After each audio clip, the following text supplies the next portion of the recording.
The devil is a part timer season 2 के episode 1 में हमें सीज़न 1 का ही रिकैप दिखाया जाता है। डीमंस का रूलर सातन जो कि एंटे ईस्ला में रहता है। सातन का नाम टेरर से और क्रुएल्टी से बुलाया जाता है। सातन के 4 जनरल हैं, लूसीफर, एड्रामेटेक, एल्शियल और मोलाकोड़ा।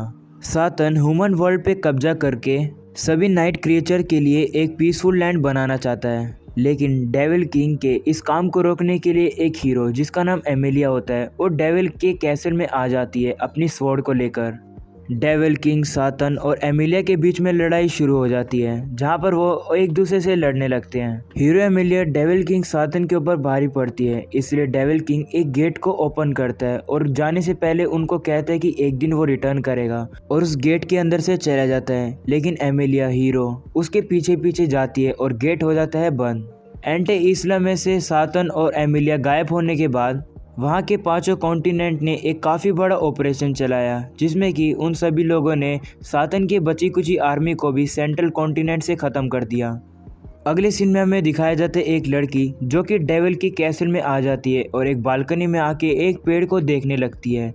तभी वो अपनी रिंग आगे करती है जिसमें से एक लाइट निकलती है और उस प्लांट की लाइफ फोर्स उसमें से निकल जाती है और वो लड़की आसमान में देख के कहती है कि तुमने कहाँ पर गलती कर दी। सीन अर्थ का दिखाया जाता है जहाँ पर आशिया चिल्ला के कह रहा होता है कि वो अब इसको और कंटिन्यू नहीं करने देगा। तो डेविल किंग सातन उसको पूछता है कि तुम चिल्ला क्यों रहे हो। आशिया अलमारी का गेट खोलता है जिसके कारण से उरुशियारा नीचे गिर जाता है। तो वो उससे पूछते हैं कि तुम्हें हमारी हालत के बारे में क्या लगता है। तो उरुशियारा उसे रिप्लाई करके कहते हैं कि तुम क्या ये कहना चाहते हो कि सातन जो कि डीमंस का रूलर है अभी पार्ट टाइम जॉब कर रहा है और अभी उसका नाम माऊ है, जहाँ पर कि डीमन जनरल एल्शियल अभी हाउस हस्बैंड बन रहा है और तुम्हारा नाम अभी आशिया है।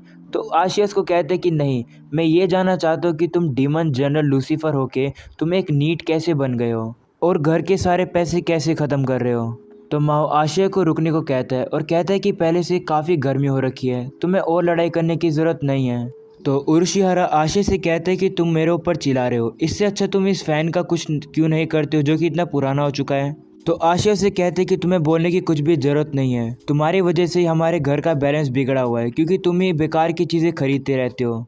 तो उरुशिहारा कहते हैं कि ये तो सिर्फ रिसर्च मटेरियल है और मुझे इसकी ज़रूरत है। तो आशिया से कहते हैं कि कौन से रिसर्च में डिजर्टेड आइलैंड के ऊपर एनिमल के साथ खेला जाता है। आइलैंड पे काफ़ी गर्मी होती है, जिससे मुझे याद आया कि गर्मी होने के कारण एक बंदे को प्यास लग जाती है। तभी वो फ्रिज खोल के उन्हें दिखाने लगता है और एक बोतल को दिखाता है जिसमें कि बार्ले टी होती है और वो काफ़ी कम होती है।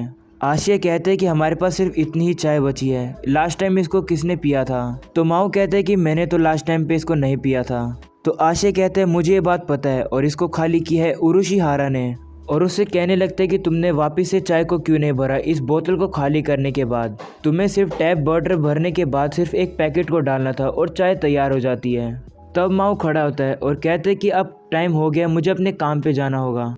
माओ गेट खोल के बाहर जाने वाला होता है लेकिन उसके गेट से कोई टकराता है। जब वो देखते हैं तो सामने एमिलिया होती है। तो आशिया बाहर आता है और एमिलिया से पूछते कि क्या तुम कान लगा के हमारी सारी बातें सुन रही थी। तो एमिलिया कहती है कि क्या पागल हो तुम, मुझे कान लगाने की ज़रूरत नहीं है, जबकि तुम इतने ज़्यादा तेज़ चिल्लाते हो मुझे सारी बात सुनाई दे गई थी कि किस तरीके से एक डेविल किंग और उसके डीमन जनरल एक छोटे से अपार्टमेंट में बिना एसी के बैठे हुए हैं और लड़ाई कर रहे हैं कि कौन चाय को बना के फ्रिज में रखेगा।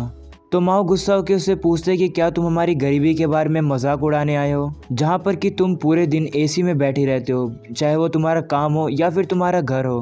तुम्हारे कारण हमारा इकोसिस्टम खराब होता जा रहा है। तो एमिलिया कहती है इसमें मेरी कोई गलती नहीं कि मेरे अपार्टमेंट में एसी लगा हुआ है और वैसे भी मेरा एसी का मॉडल काफ़ी अच्छा है और मैं उसको 28 पे सेट करती हूँ जिससे कि इकोसिस्टम खराब नहीं होने वाला। तभी माओ को सूर्य के पीछे से आवाज़ आती है। वो पीछे मुड़ के देखते हैं लेकिन वहाँ पर कुछ भी नहीं होता है।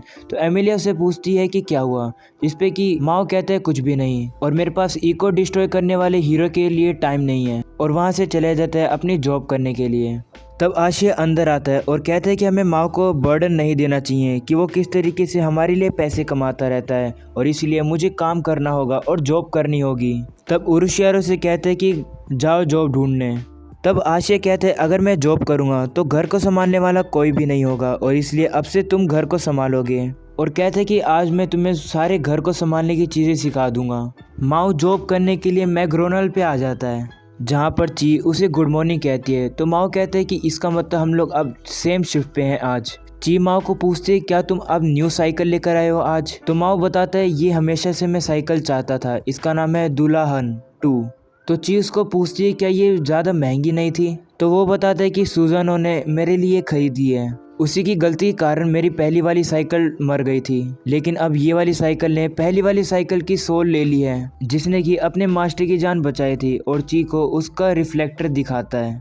अगले सीन में सुजानो और एमिलिया को दिखाया जाता है, जहाँ पर एमिलिया सुजानो से पूछती है कि तुमने माओ के लिए न्यू साइकिल खरीदी है। तो वो उसको बताती है हाँ, और टोटल अमाउंट उसको देना पड़ा 30,000 येन का रजिस्ट्रेशन के साथ। तो एमिलिया कहती है कि 30,000 येन तो काफ़ी ज़्यादा है, तुम तो अभी यहाँ पर रहने आई हो और तुम तो कोई काम भी नहीं करते हो, क्या तुम इसे अफोर्ड कर सकती हो।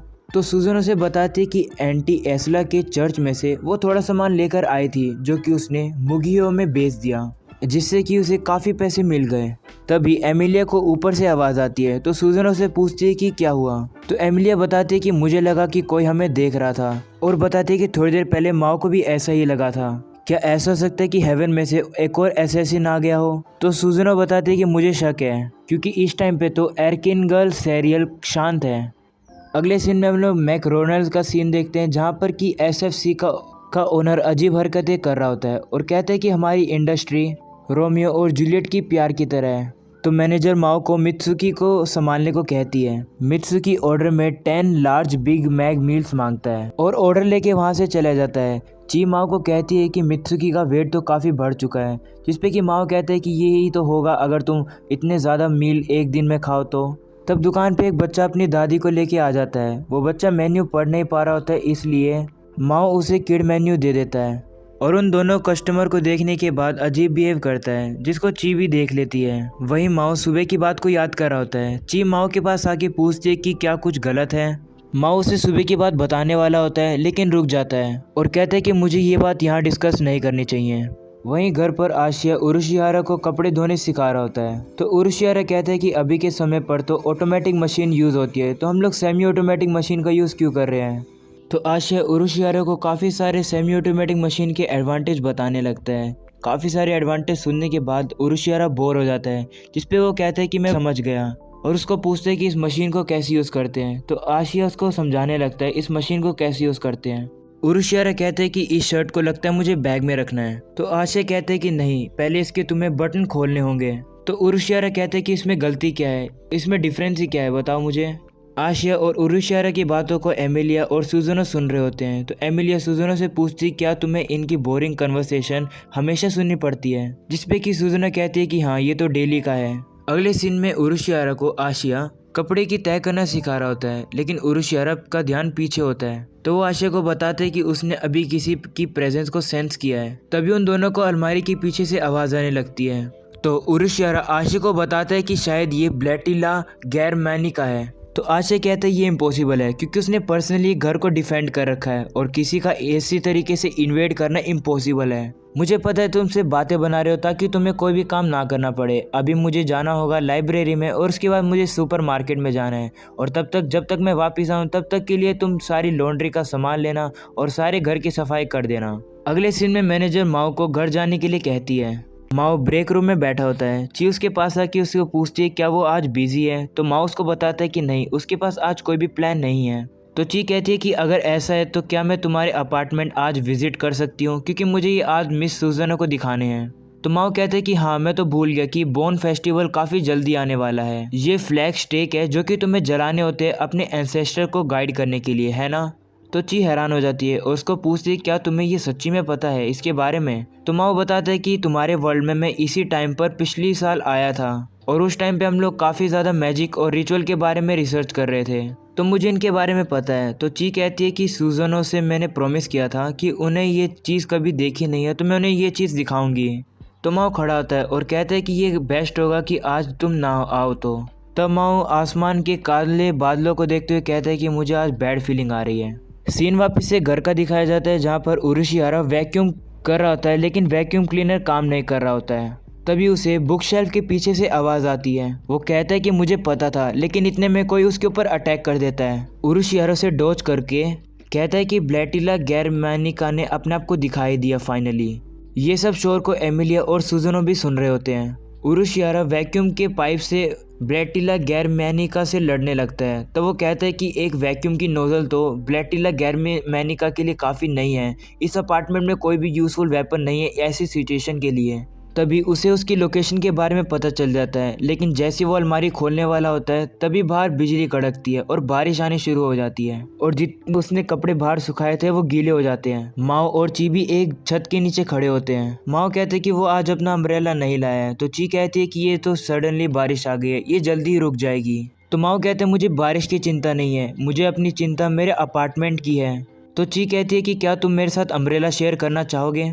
तो माओ कहते हैं कि अगर तुम मेरे साथ आओगी तो, लेकिन ची उसको बीच में रोक लेती है और कहती है कि कोई भी प्रॉब्लम नहीं होगी। अगले सीन में उरुशियारा को दिखाया जाता है, उसने जितने कपड़े सुखाए थे वो सभी गीले हो जाते हैं। तो वो कहता है कि अगर मैंने इन कपड़ों को दोबारा नहीं धोया तो आशिया मुझ पे काफी गुस्सा हो जाएगा और लगता है कि ब्लैटिला गैरमैनिका कहीं भाग चुके हैं। तब वो कपड़ों को लेकर वापस से मशीन में डालने वाला ही होता है, लेकिन उसको कपड़ों में किसी के बाल दिखाई देते हैं जिसके कारण से वो चिल्लाता है, जिसको एमिलिया और सुजनो भी सुन लेते हैं और माओ भी सुन के जल्दी से दौड़ने लगता है। माओ जैसे ही अंदर आता है वो देखता है कि कपड़ों में से एक कॉकरोच निकल के नीचे गिर जाता है, जिसको देखकर ची भी काफ़ी ज़्यादा जोर से चिल्लाती है। वो कॉकरोच उड़ के माओ के हाथ पे बैठ जाता है, तो माओ काफ़ी ज़्यादा डर जाता है और उस कॉकरोच को अपने हाथ से हटा देता है। वो कॉकरोच उछल के सुजनो के पास जाने लगता है, तो सुजनो सामने आके उस कॉकरोच को अपने हैमर से मार देती है। शाम के टाइम पे एमिलिया माओ का मजाक उड़ा रही होती है कि वो एक छोटे से कॉकरोच से डर गया। तो माओ कहते हैं कि मैं डरा नहीं था, कोई भी डर जाएगा अगर एक कॉकरोच उछल के उसके ऊपर से अचानक से आ जाए तो उरुशियारा कहते हैं कि कॉकरोच वर्ड मत बोलो। तो आशिया बताता है कि हमारे घर में इनके दूसरे नाम यूज़ होते हैं, जैसे कि ब्लैटिला गैरमैनिका। तो माओ कहते हैं कि मैक्रोनर पे तो मैं कॉकरोचेस को टारो बोलता हूँ। ये इस तरीके से है कि हम लोग जैसे टॉयलेट को वॉशरूम बोलते हैं, तो अगर हम कॉकरोच को दूसरे नाम से बुलाएंगे तो कोई भी डरेगा नहीं। सुजनो बोनफायर को जला देती है और सभी लोग बोन स्टॉक को देख के काफ़ी हैरान होते हैं। तब सुजनो माओ से पूछती है कि क्या डेविल के पास भी एंसेस्टर होते हैं। तो माओ बताता है कि हाँ, हमारे पास एंसेस्टर भी होते हैं और पेरेंट्स भी होते हैं। तो ची माओ से पूछती है क्या तुम्हारे पास पेरेंट्स हैं। तो माओ कहते हैं कि मैं अपने पेरेंट्स को मुश्किल से ही याद कर पा रहा हूँ, तो काफ़ी मुश्किल होगा कि मुझे पता लगाना कि मेरे पेरेंट्स कौन थे। तो ची दुखी होकर माओ से सॉरी बोलती कि मुझे पूछना नहीं चाहिए था।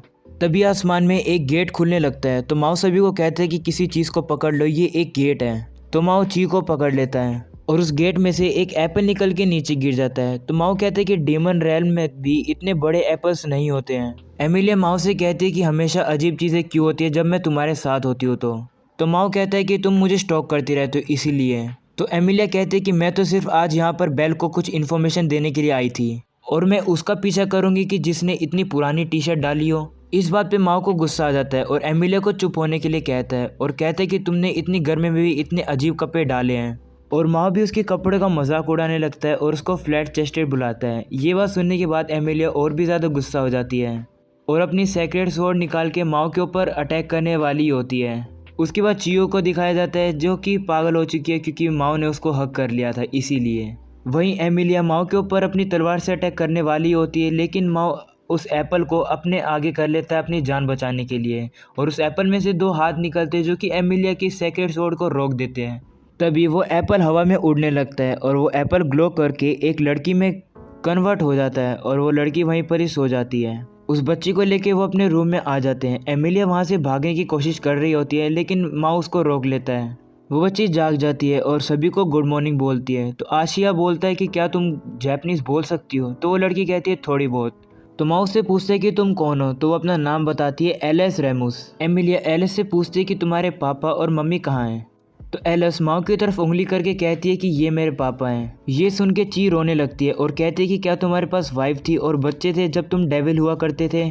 तो माओ ची को शांत होने के लिए कहता है और कहता है कि नहीं, ऐसा नहीं है। तो आशिया भी रोते हुए माओ से बोलता है कि तुमने ये सीक्रेट मुझसे कैसे छुपा के रखा। लेकिन माओ उसकी बात को इग्नोर करता है और एलिस से पूछता है कि तुम्हारी मम्मा कहाँ हैं। तो वो एमिलिया की तरफ उंगली करती है, जिसको सुनने के बाद सुजनो कहती है कि इसके पापा एक डेविल हैं और इसकी मम्मा एक हीरो हैं। ची एमिलिया को पकड़ के उसे पूछने वाली होती है कि क्या ये सच है, लेकिन एमिलिया बेहोश हो चुकी है और आशिया भी बेहोश होकर एक भूत बन चुका है।